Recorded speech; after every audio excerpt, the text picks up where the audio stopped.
तो दोस्तों, एक और नया दिन और मैं बलजीत परमार हाजिर हूँ एक नई कहानी, एक नया किस्सा लेकर। आपको याद होगा कि कुछ दिन पहले हमने दिल्ली की बहुत बड़ी खबर की रिपोर्टिंग की थी, जहाँ बदमाशों ने एक used car showroom fusion cars के ऊपर अंधाधुंध गोलियां चलाई थी, जिसमें 7 लोग जख्मी हो गए थे। और जाते हुए वो एक कागज की पर्ची फेंक गए थे, जिसमें कहा गया था कि 5 करोड़ हमें दे दो, ये अभी ट्रेलर है, नहीं दिया तो क्या होगा आप अंदाज़ा लगा सकते हो। और आज सुबह सुबह या लेट नाइट दिल्ली पुलिस ने उनमें से एक शूटर का एनकाउंटर कर दिया। दिल्ली पुलिस का स्पेशल सेल और स्पेशल सेल की एक उनकी आगे काउंटर इंटेलिजेंस यूनिट, उसकी तरफ से पुख्ता जानकारी हासिल करने के बाद इस घटना को अंजाम दिया गया। ये एक नहीं, पिछले 2 दिन में दिल्ली पुलिस ने 3-4 ऐसे बड़े काम किए हैं जिसमें ऑर्गेनाइज क्राइम को बड़ा झटका लगा है। क्या था ये केस, आपको थोड़ी सी बैकग्राउंड बता दें, और उसके साथ हमारे सहयोगी जो हमारी चैनल के साथ जुड़े हैं, उन्होंने एक बहुत कॉम्प्रिहेंसिव रिपोर्ट तैयार की है दिल्ली पुलिस के और राजस्थान में हुए ये 3-4 एनकाउंटर्स की, कैसे हुआ और कैसे इन शातिर क्रिमिनल्स की कमर तोड़ी जा रही है, उसके ऊपर रिपोर्ट तैयार की है। वो आपको सुनाएंगे, लेकिन पहले बता दें कि आज का सबसे बड़ा मारे जाने वाला शूटर उसी बच्चा गैंग का मेंबर है जिसका हमने जिक्र किया था, जिसका सरगना हिमांशु भाऊ, रोहतक का रहने वाला महज 22 साल की उम्र का लड़का, जो 30 से ज़्यादा अपराधों में शामिल है और 2022 में समझो 1.5-2 साल पहले देश छोड़ के पुर्तगाल भाग जाता है और वहाँ से बैठ के अपना गैंग चला रहा है। जहाँ भी गोलियाँ चलाते हैं तो 12 से कम नहीं, ये इनका ट्रेडमार्क है।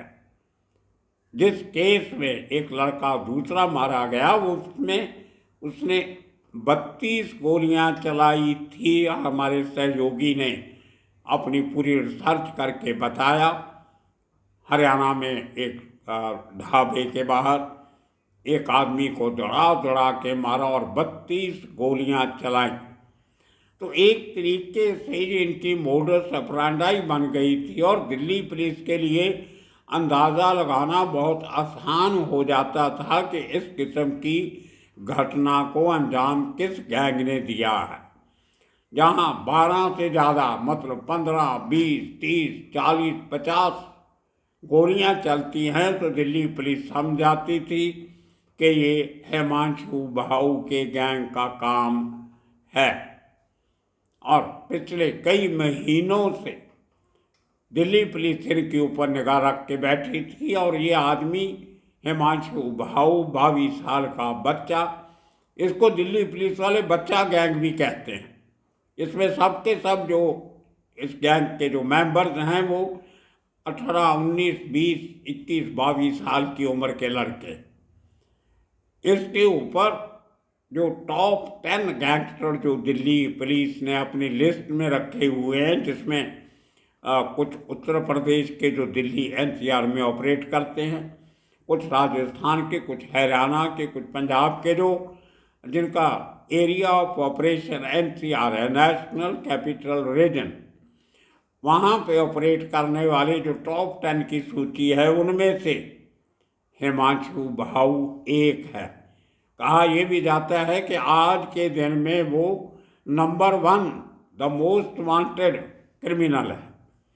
और उस आदमी के गैंग के ऊपर बड़ा हमला करते हुए दिल्ली पुलिस ने उसके एक शूटर को मार गिराया, एक को अरेस्ट किया और तीसरे को शायद कलकत्ता से लेके, जो पूरी कहानी आपको हमारे सहयोगी सुना रहे हैं, कैनी सिंह, केजे सिंह।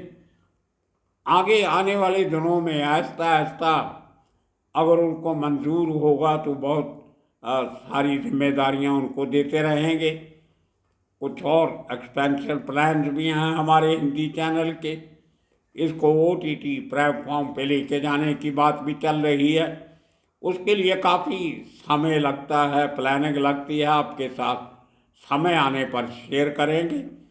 कुछ चैनल की रूपरेखा बदलने का भी विचार चल रहा है, तो देखते हैं आने वाले दिनों में किस किस्म के हालात बनते हैं और किस किस्म की ज़्यादा रिपोर्टिंग और ज़्यादा पुख्ता और करीब से और अंदर की बातें आपके साथ शेयर करेंगे। पहले आप एक बार सुन लीजिए हमारे सहयोगी कैनी सिंह का क्या कहना है, सुनिए। आज की स्टोरी एक फॉलो अप स्टोरी है जो पिछले हफ्ते मैं आपके लिए लेके आया था दिल्ली से हिमांशु भाऊ की शूटिंग के सिलसिले में फ्यूजन कार्स केस में। पिछले वीक एक दिल्ली के तिलक नगर इलाके के used car showroom fusion cars में गोलीबारी हुई थी, जिसमें 5 करोड़ की फिरौती मांगी गई थी। ये स्टोरी उस का फॉलोअप है। 2 शूटर्स थे। 2 शूटरों में से एक का नाम अजय सिंगरोहा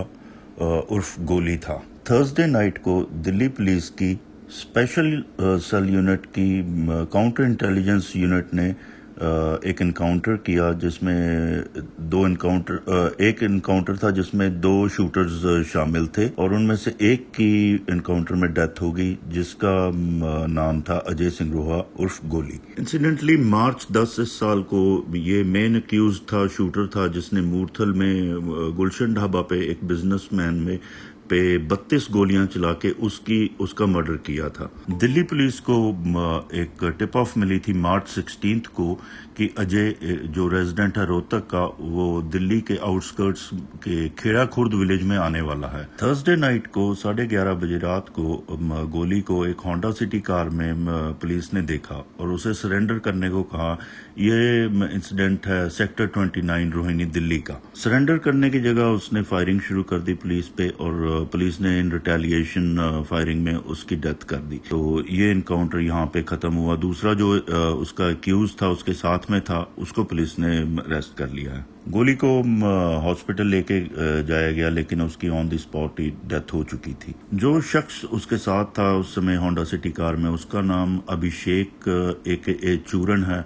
ये भी हिमांशु भाऊ का गैंग मेंबर है और एक 32 बोर की पिस्टल और 6 लाइव कार्ट्रिजेज उसके पास से बरामद किए हैं at the time of arrest. Police के हिसाब से चूरन ने हिमांशु भाऊ को भी छुपाने में उसकी हेल्प करी थी जब ने अपना सिंडिकेट फैलाया और इंडिया से बाहर भागने से पहले इसके पास ही छुपा था। जो दूसरा शूटर था दिल्ली के कार शोरूम में फायर करने वाला, उसका नाम है मोहित रिदाऊ, 27 साल का। उसको पुलिस ने पहले ही कोलकाता से अरेस्ट कर लिया है। इसको मोहित गहलावत के नाम से भी बुलाया जाता है। उसको लाल बाजार से संडे को पुलिस ने अरेस्ट किया। पुलिस के अकॉर्डिंग उसका प्लान वहां से कोलकाता से भागने का था, डोंकी रूट लेके फोर्ज पासपोर्ट के जरिए। अरेस्टिंग टाइम पे उसके गहलावत के पास से एक पिस्टल और 5 लाइव कार्ट्रिजेस भी मिले हैं। इसके ऊपर पहले से ही 10 केस चल रहे हैं, असॉल्ट का, चोरी का, पोजेशन इलीगल वेपन्स का, हरियाणा और उत्तराखंड में। पुलिस ने कहा है कि गहलावत सोनीपत डिस्ट्रिक्ट हरियाणा का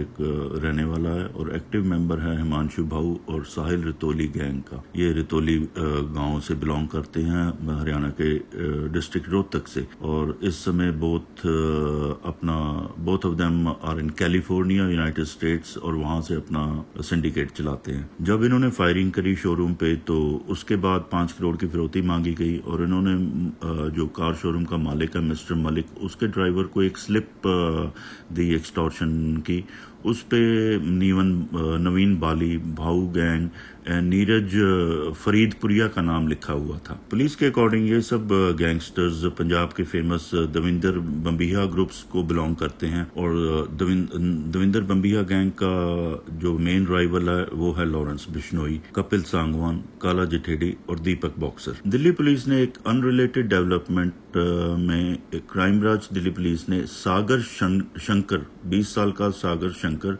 जो कि तिल्लू ताजपुरिया गैंग का मेंबर है, उसे पकड़ा है नरेंद्र मलिक के मर्डर के सिलसिले में। नरेंद्र मलिक गोगी गैंग का मेंबर था जिसको अलीपुर में अप्रैल 22 को मार दिया गया था। मंडे नाइट को एक और एनकाउंटर में राजस्थान पुलिस के साथ गैंगस्टर्स का एनकाउंटर हुआ जिसमें शंकर को उसके लात में गोली लगी और उसे पकड़ लिया गया। तो दोस्तों सुना आपने कितनी डिटेल में उन्होंने एक एक नाम, एक एक जगह का ठिकाना, एक एक केस की तरतीब और उसकी डिटेल आपके साथ शेयर की है। आने वाले दिनों में मुझे लगता है कि दिल्ली पुलिस का स्पेशल सेल कुछ और एक्टिव होगा। अभी पिछले दिनों लॉरेंस बिश्नोई गैंग के बहुत बड़ा एक जो ग्रुप था उनका हरियाणा का, उनके ऊपर भी एक बड़ा एक्शन हुआ है।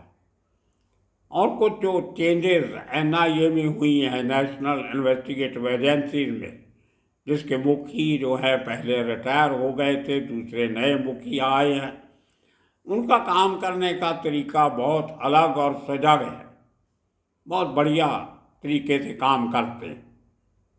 हमारे महाराष्ट्र के हैं, मैं उनके काम से वाकिफ़ हूँ और बहुत प्रोफेशनली काम करते हैं, कभी भावनाओं में नहीं जाते और काफ़ी उनका तालमेल जो है वो पूरे देश में बहुत अच्छा उन्होंने बना के रखा है। इंसान भी बहुत बढ़िया है और ऑफिसर भी बहुत बढ़िया। तो उनके चलते हुए सदानंद दाते उनका नाम है। मुंबई हमलों में जो कामा हॉस्पिटल है वहाँ पे हॉस्पिटल की रक्षा करते हुए वो जख्मी भी हुए थे।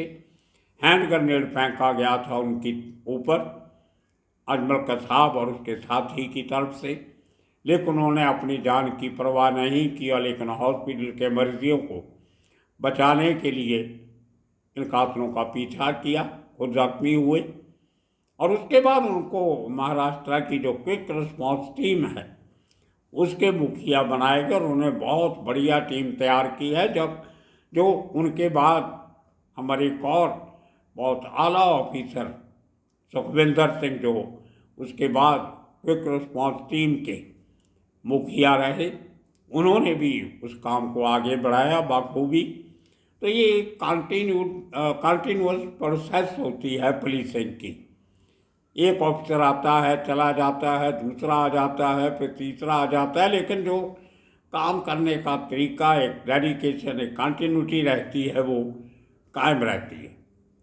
तो इसी तरह आने वाले दिनों में मुझे लगता है कि NIA की तरफ से बहुत बढ़िया बड़े ऑपरेशन किए जा सकते हैं और शायद उनको पहले की तरह इतना शोर शराबा के साथ प्रोपेगेटर नहीं किया जाएगा, लेकिन आराम से बैठ के शांति से सब काम किए जाते रहेंगे, ऐसा हम आशा करते हैं। और दिल्ली पुलिस का जो स्पेशल सेल है उसकी जिम्मेदारी बहुत बढ़ जाती है कि वो देश की राजधानी में ऑपरेट करते हैं और अगर आपके देश की राजधानी सेफ नहीं है तो पूरे देश का उसके ऊपर असर, पूरे देश पर उसका असर पड़ता है। तो ये एक बहुत अच्छा कदम है। आने वाले दिनों में इसी किस्म की क्राइम के साथ जुड़ी खबरें लेके हाजिर होते रहेंगे। तब तक के लिए आप सबका बहुत बहुत शुक्रिया, धन्यवाद।